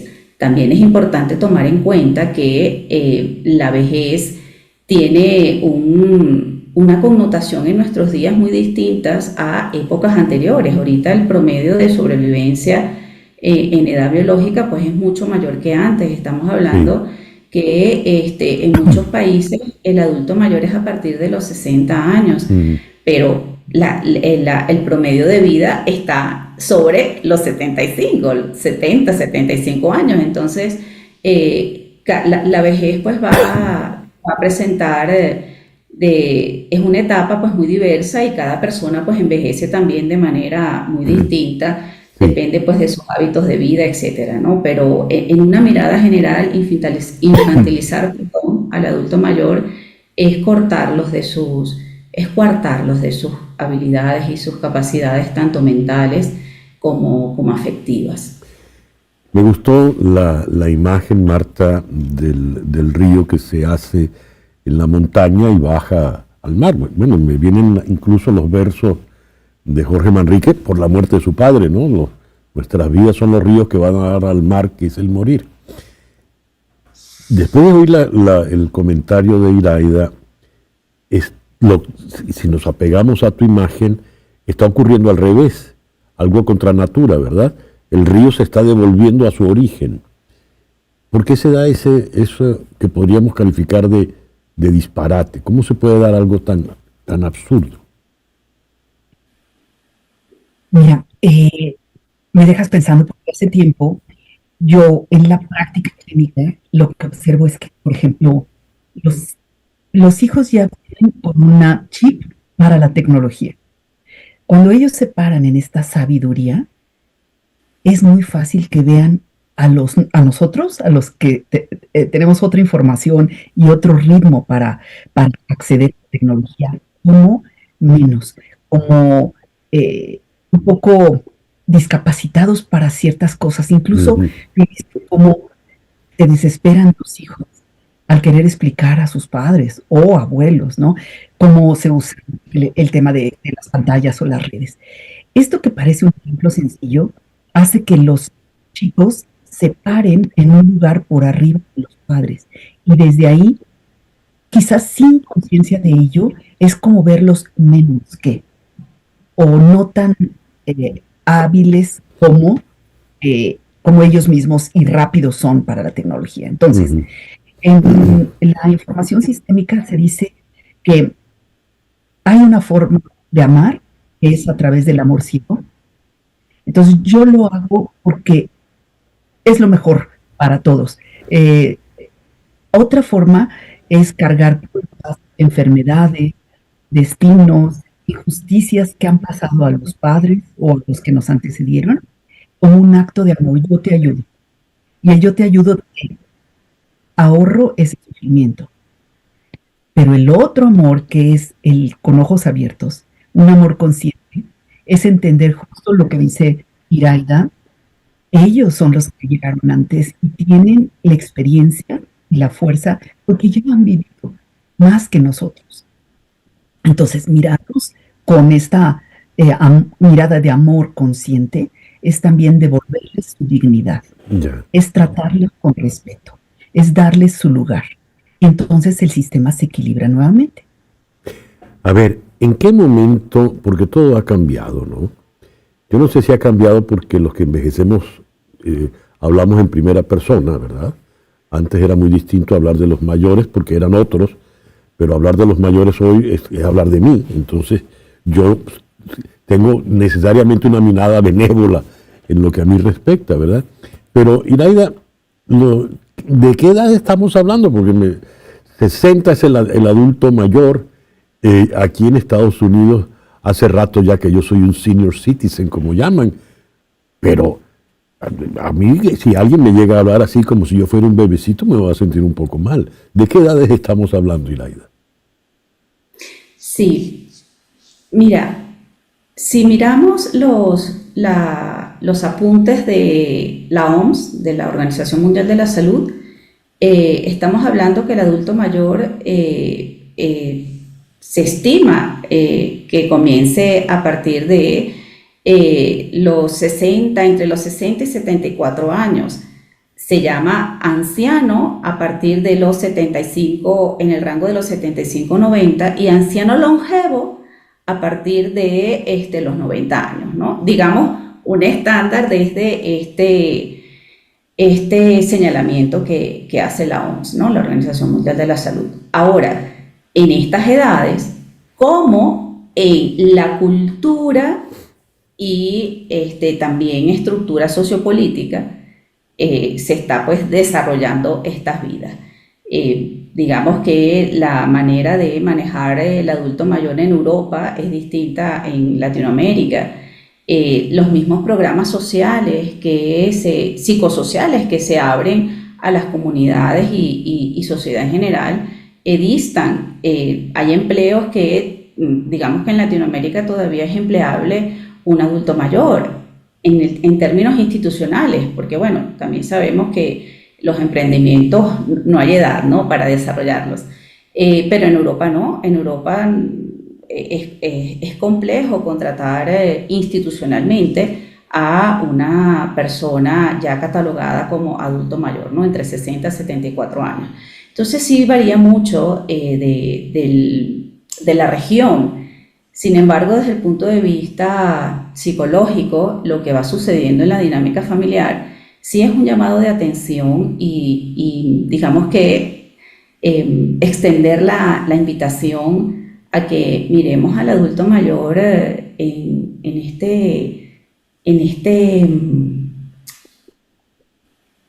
esta autoridad que es por su experiencia de vida. Ya. Con lo que está diciendo Iraida, al plantear, por ejemplo, cómo se trata al adulto mayor en Europa y en América Latina, por ejemplo, en Estados Unidos existen los centros, los asilos, los sitios para el tratamiento de los mayores, y en América Latina generalmente no se ve bien que usted ponga a su abuelita en un asilo, ¿verdad?, para ancianos. En Europa eso es bastante normal. ¿Cómo funciona eso a nivel psicológico según nuestros afectos, Marta? Tocas un tema que daría para otro programa, porque hoy en día se ve que si bien este tipo de instituciones tienen digamos, la tecnología, no, la posibilidad y los recursos para brindarle atención física, y a veces está atendida la parte psicológica y ocupacional al adulto mayor, referido a los asilos que mencionas. Uh-huh. Lo que hoy se sabe es que el adulto, conforme envejece, necesita ser parte de su familia, de su entorno de comunidad. Luego, entonces, lo que ahora se está desarrollando son comunidades que, si la persona tiene la posibilidad de mirar, cuando tiene fuerza de trabajo, fuerza física y mental, su vejez, puede preparar el vivir con las personas que son del rango de edad, o sus pares, le llamamos, en una comunidad. Estas se llaman comunidades de retiro. Y si alguien hace investigación en Internet, en todas partes del mundo, en México hay un desarrollo muy interesante acerca de esto, de los adultos mayores que, preparando su salida, eligen vivir en comunidad con personas que les son afines. Esto preserva la salud física y emocional, porque las personas se encuentran entre los suyos, no entre extraños, con personas que fomentan y estimulan todas sus capacidades, que son redes de apoyo para sostener y tener una vejez digna. Es muy interesante, aquí mismo hay programas para poder explorar esa posibilidad que tiene enormes posibilidades hoy día. Ojalá todos pensáramos en este futuro. ¿Qué sería lo ideal, Iraida, de qué manera debemos tratar a nuestros adultos mayores? Con el respeto que se merecen sus años. Mira, yo recuerdo una frase de mi padre. Él me decía, hija, y se tocaba así sobre el hombro, ¿no? Me decía, hija, mire, los años tienen jerarquía, ¿no? Y me hacía así. Y recuerdo a mi padre con mucho cariño, porque ciertamente el camino en la vida te da una experiencia que la institución no te da, ¿no? Mirarlos con ese respeto del camino, de sus pasos por la vida, hacerles partícipes en las conversaciones familiares, hacer sentir que su opinión es importante, pedirle consejo. Mira, hay tradiciones en las comunidades, aquí sobre todo en México, que he tenido el honor de ser testigo de muchos rituales que a nivel, digamos, antropológico-social, pues hacen en ciertas festividades, en ciertas celebraciones, y quienes van al frente son los ancianos de la comunidad, son los primeros, hacen una fila y ellos son los que van como punta de lanza al frente, llevando a toda la comunidad a generar sus encuentros culturales, familiares y sociales. Entonces mirarlos desde ese respeto, desde esa dignidad y hacerlos partícipes, que ellos tienen este valor en tomar las decisiones, preguntarles qué necesitan, hacerles voz, hacerles sentir su voz, qué necesitas, cómo puedo ayudarte. Mira, a veces vamos en automático, me pasaba que cederle el lugar y a veces la persona pues se me quedaba mirando y me decía, no, yo puedo quedarme aquí de pie. Entonces, bueno, preguntarles qué necesitan, qué opinas de esto, tú que tienes más experiencia que yo.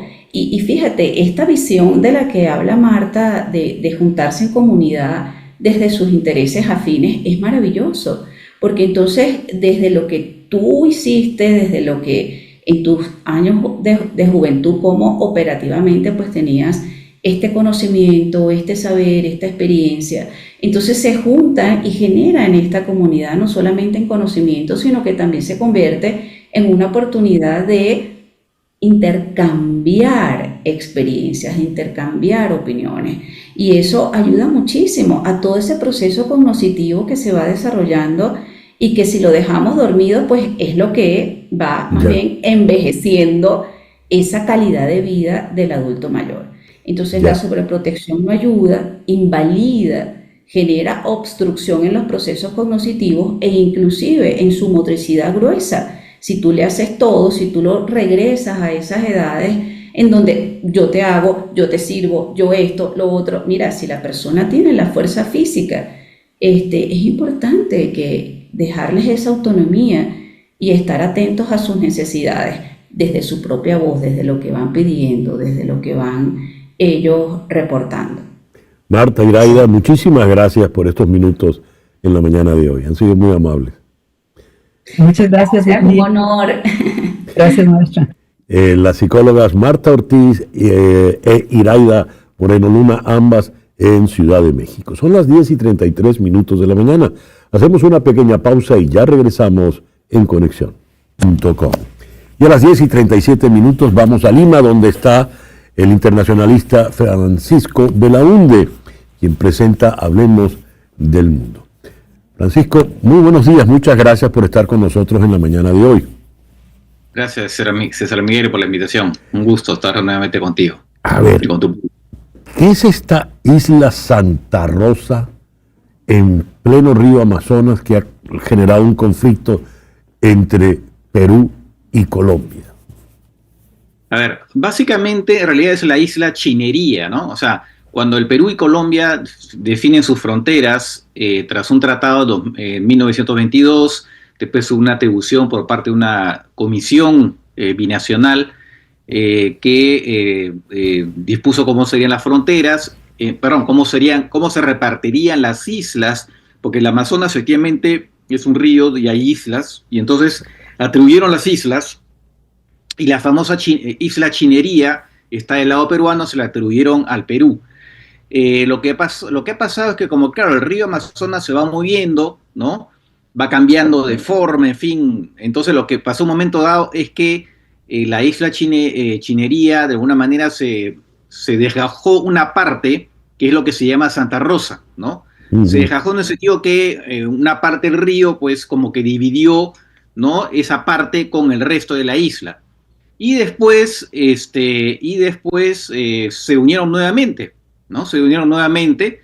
Y entonces lo que pasó es que, bueno, desde los años 70, mucha gente comenzó a moverse hacia ese lado del Perú, hacia esa isla, y ahora hay como 3.000 habitantes, ¿no? Hacia esa parte de la isla, quiero decir, y ahora hay como 3.000 habitantes, y todo lo que ha desencadenado este problema ha sido sobre todo que el año pasado el Congreso peruano, a través del gobierno, creó un distrito, porque antes era un poblado, y los habitantes decían que no tenían autonomía para temas financieros, administrativos, y que todos querían ser un distrito con un alcalde. Y eso fue lo que se hizo el año pasado, y claro, ahí Colombia reaccionó, dijo que se estaba creando, el Perú se había apoderado, ¿no?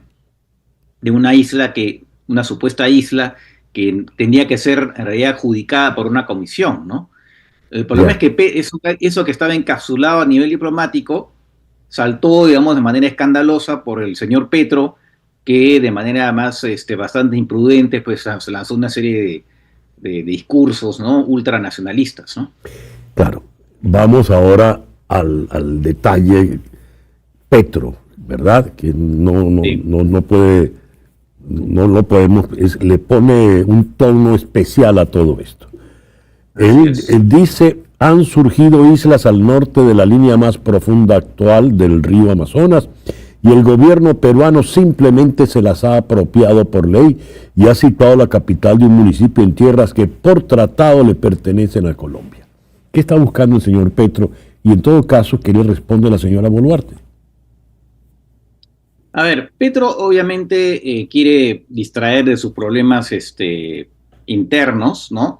Además es una persona que él se ve como un personaje histórico, ¿no? Claramente, yo sigo la actualidad colombiana diariamente y es obviamente una persona que se considera un gran presidente, un gran intelectual, gran pensador, ¿no? Y un personaje histórico. Entonces él, su discurso, su relato, es decir, la derecha colombiana, ¿no? La oligarquía ha entregado territorio colombiano desde hace más de 100 años. Yo he parado eso. Entonces lo primero que hice fue recuperar la isla San Andrés prácticamente, ¿no? Que nos había sido casi arrebatada por la Corte Internacional de Justicia dándosela que se la iba a dar a Nicaragua, una cosa por el estilo, lo cual es falso. Lo cual es absolutamente falso porque además eso fue un litigio que varios gobiernos estuvieron detrás. O sea, atribuirse ese mérito es una barbaridad. Y dos, y claro, ¿cuál es la siguiente víctima? El Perú, ¿no? Y entonces con este tema, ¿no? Se lanza con ese discurso, además, que incluso fue desmentido por la propia Cancillería colombiana, porque él dijo el Perú se ha apropiado, se ha copado territorio colombiano, y la Cancillería emite un comunicado poco después diciendo es una isla que tiene que ser atribuida, que no le pertenece ni a Perú ni a Colombia, pero tiene que ser atribuida. O sea, no es lo que estaba diciendo Petro. En el Perú se ha tomado las cosas con cierta calma, digamos, diciendo, bueno, no hay nada que discutir, o sea, esto es una isla que siempre ha sido peruana, por supuesto se entienden los problemas porque detrás de todo esto efectivamente está que Leticia, el puerto, la ciudad de Leticia, su puerto, se puede quedar sin acceso al Amazonas, ¿no? Entonces eso se entiende que hay esa preocupación, pero eso se debe a un tema de la naturaleza. Entonces echarle la culpa al Perú por una evolución de la naturaleza no tiene mucho sentido. Entonces en el Perú generalmente hay calma, ¿no? Hay calma, aunque lo que me llama la atención es cuando reviso la prensa colombiana, es que acá en el Perú se ha hecho mucho, la noticia ha copado los medios, y en Colombia no tanto, como diciendo como en Colombia mucha gente dice, es una locura de Petro. O sea, más parece un pleito del Perú con Petro que el Perú con Colombia, ¿no? Incluso el expresidente Uribe también ha tenido un mensaje encuadrando las cosas, en fin. Es una cosa de locos. Estamos lidiando con un presidente que es un demagogo, pues, ¿no? Ya. ¿Podrías explicar, Francisco, el tema de Leticia, el puerto de Leticia? Porque ese creo que es donde está el problema, ¿no? Así es. Lo que pasa es que es un puerto, en el Perú además es mucha polémica histórica, ¿no? Porque se dice que fue atribuido a Colombia por un tratado secreto en 1922 por el presidente entonces, que era un presidente autoritario, Leguía, un tratado que no fue comunicado a la gente y que recién tuvo que,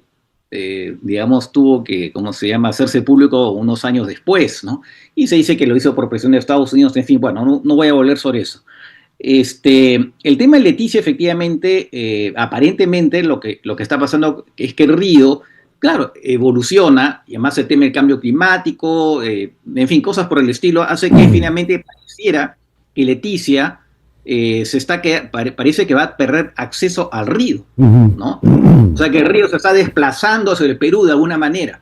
Y claro, eso es algo que evidentemente preocupa en Colombia, ¿no? Entonces, varios han dicho, eso se podría solucionar de algún dragado, el Perú podría colaborar, en fin, hay varias soluciones. Yo no soy técnico, pero aparentemente habrían soluciones técnicas para ese problema y que Perú, por supuesto, el Perú está dispuesto a colaborar, ¿no? ¿Cómo se soluciona el problema entonces Perú-Petro? Bueno, primero va a haber una reunión de esta comisión el mes siguiente. Ahora, esta comisión es permanente, existe hace mucho tiempo. Petro dice que en esa comisión se tiene que atribuir la isla. El Perú dice, no, acá hablamos de lo que siempre hablamos, de los temas de cooperación en la frontera, ¿no?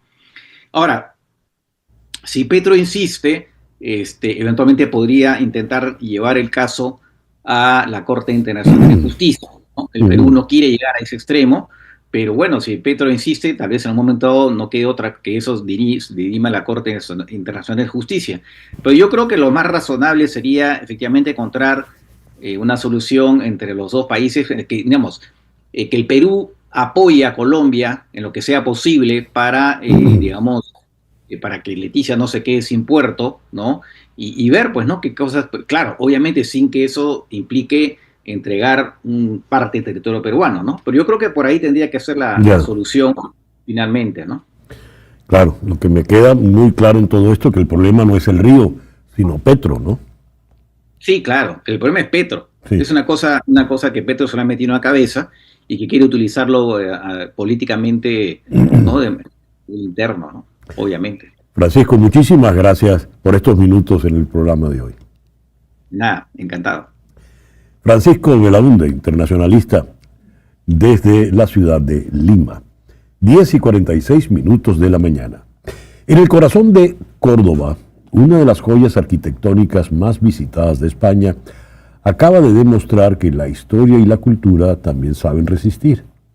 La histórica Mezquita Catedral reabrió sus puertas este pasado sábado, apenas un día después de un incendio que encendió las alarmas en todo el mundo. El fuego comenzó el viernes en una capilla utilizada como almacén. Los bomberos reaccionaron de inmediato y lograron contenerlo antes de que se extendiera. El daño fue mínimo y quedó localizado en un solo punto. Esta construcción, Patrimonio Mundial de la Humanidad por la UNESCO y testigo de más de 1000 años de historia, recibió en el 2024 a más de 2 millones de visitantes. La reapertura, tan rápida como inesperada, devolvió el pulso habitual a sus patios, a sus arcos y sus naves, mientras el área afectada permanece cerrada por motivos de seguridad. Hoy la mezquita de Córdoba vuelve a mostrar su grandeza, no solo como monumento, sino como símbolo de cuidado y continuidad.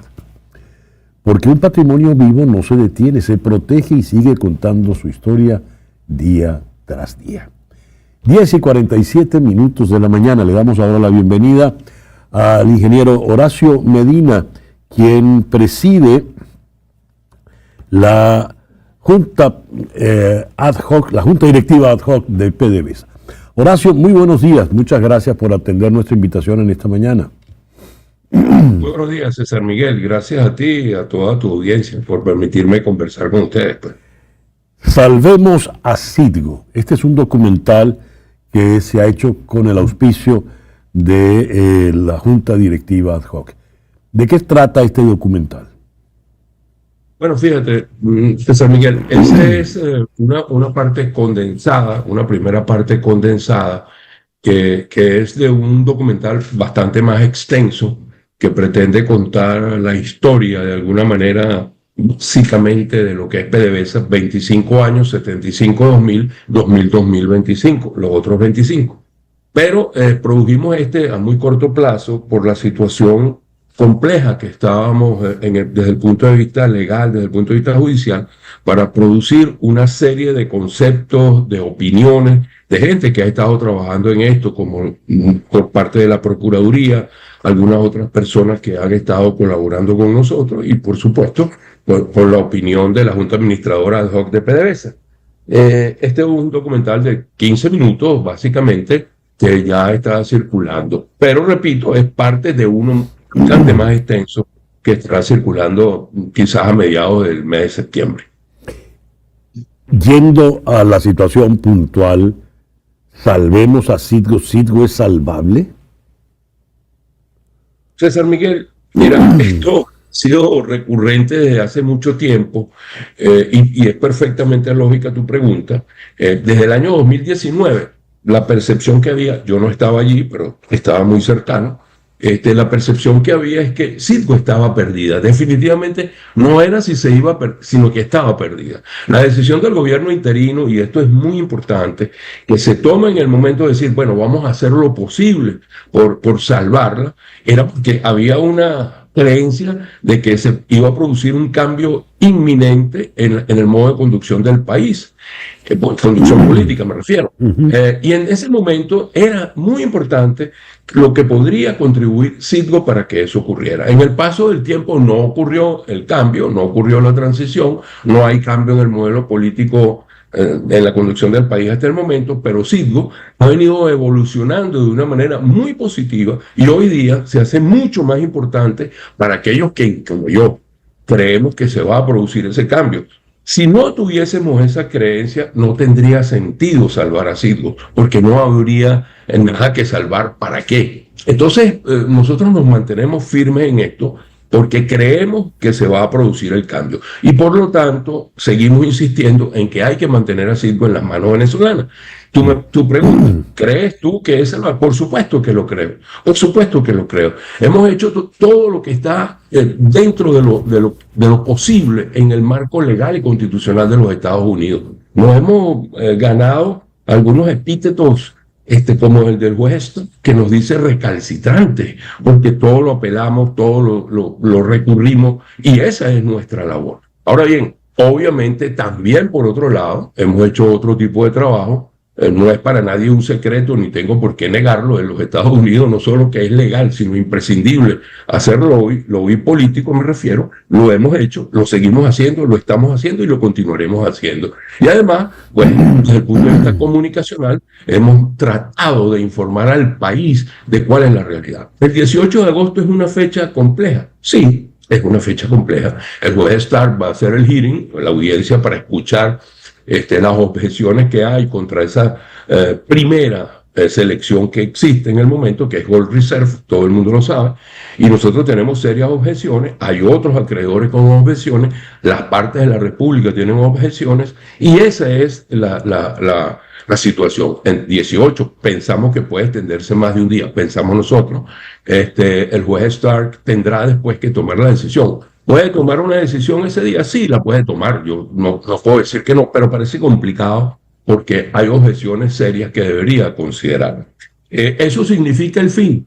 Poco, César Miguel, porque de allí en adelante, desde el momento que él tome la decisión, nosotros vamos a recurrir, repito, en todas las instancias posibles, todos los elementos posibles dentro del marco legal y constitucional que nos permiten ir en una serie de apelaciones hasta que se produzca el momento final. Y todavía en el momento final estará sujeto a si el departamento en administración del gobierno de los Estados Unidos decide o no otorgar una licencia, esa acción se materialice. Entonces, todavía queda espacio, la situación es compleja, es comprometida, es difícil.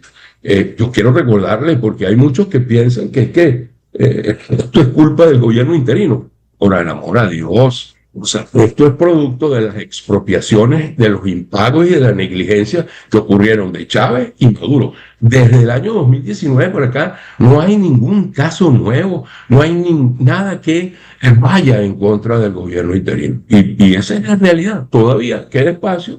Es difícil, muy difícil, lo entiendo, lo digo, lo afirmo, pero todavía se puede lograr.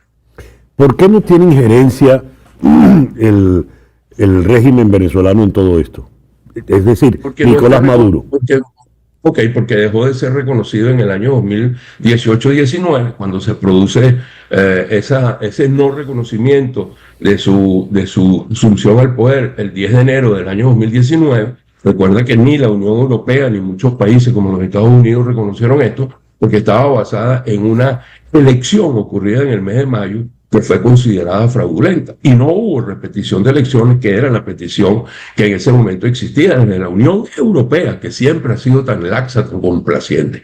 Aún así, se nombra el gobierno interino y en ese momento los Estados Unidos sencillamente dejan de reconocer a Nicolás Maduro y por lo tanto se hace imperativo nombrar, debo recordar, la Junta Administradora Ad Hoc del Banco Central, que protege todavía el oro que está en Londres, que originalmente eran unos 2.000 millones, ya por la valorización de mercado estamos en 3.000. Crea la Junta Administradora Ad Hoc de PDVSA para la protección de los activos de PDVSA en el exterior y la representación legal dentro de los Estados Unidos y en algunos otros países donde era reconocido el gobierno interino de Guaidó. ¿Qué puede ocurrir después del 18? El juez decide en contra y vienen los procesos de apelación. ¿Hasta dónde llega esto, Horacio? Hasta la última instancia. En principio, pues hay una apelación contra el propio juez, luego hay una apelación a la Corte, si él la niega, por supuesto, vamos a la Corte del Tercer Circuito, que tiene algunas cosas que todavía no ha decidido desde la primera vez, que va a tener que decidir ahora. Si eso allí no se da, podemos solicitar una consideración, y si también es negada, podemos ir incluso hasta el más alto nivel, que es la Corte Suprema de Justicia. ¿Cuánto vale Citgo hoy por hoy?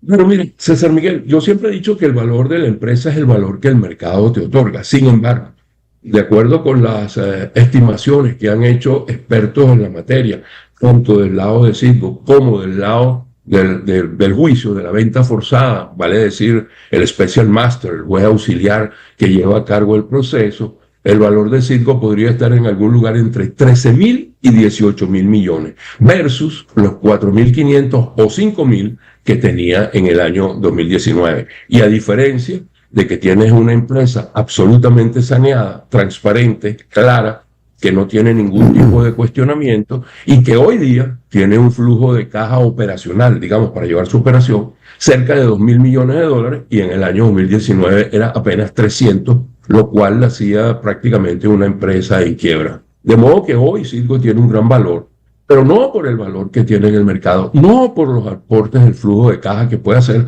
El negocio de refinación, yo creo que todo el mundo lo sabe, es la parte marginal de la cadena corporativa de valor que tiene la industria petrolera. Es a muchos, yo sé que a mis amigos los refinadores no les va a gustar, pero es un mal necesario, porque tú necesitas refinar para poder usar combustible. El punto aquí, en la transición, en esos primeros, yo no sé si 100 horas, pero en esos primeros 100 días, en esos primeros 100 semanas, en esos 2 años, Citgo es un elemento diferenciador por 2 razones fundamentales. Porque desde el primer momento se puede enviar combustible a Venezuela, llámese combustible gasolina, llámese diésel, llámese jet kero, llámese diluente y llámese fuel oil. Todo esto en función de mantener las operaciones desde el punto de vista de generación termoeléctrica, de reiniciar las industriales, las comerciales, etcétera, etcétera. Pero además, fundamental, Citgo está en capacidad, ya existen unos convenios muy adelantados, donde Citgo podría desde el primer momento además comercializar la porción de crudo que le corresponde a PDVSA en el Golfo, en la costa del Golfo de los Estados Unidos y en muchos otros mercados. ¿Y eso por qué? Bueno, porque Citgo tiene, como dije anteriormente, un nombre bien ganado, tiene un prestigio bien ganado y puede hacer esas labores de comercialización que sabemos que PDVSA no puede, y sobre todo si uno anticipa el estado absolutamente de destrucción que tiene la parte de comercio y suministro. Por allí pasaron Tarek El Aizami, Delcy Rodríguez, etcétera, etcétera, etcétera. No tengo que ahondar mucho en esos comentarios. Horacio, muchas gracias por estos minutos en la mañana de hoy. Horacio Medina, el presidente de la Junta Directiva Ad Hoc de PDVSA. 10:58. Este martes, en Conexión, ¿es un desacoplamiento concertado el que se produce entre China y Estados Unidos?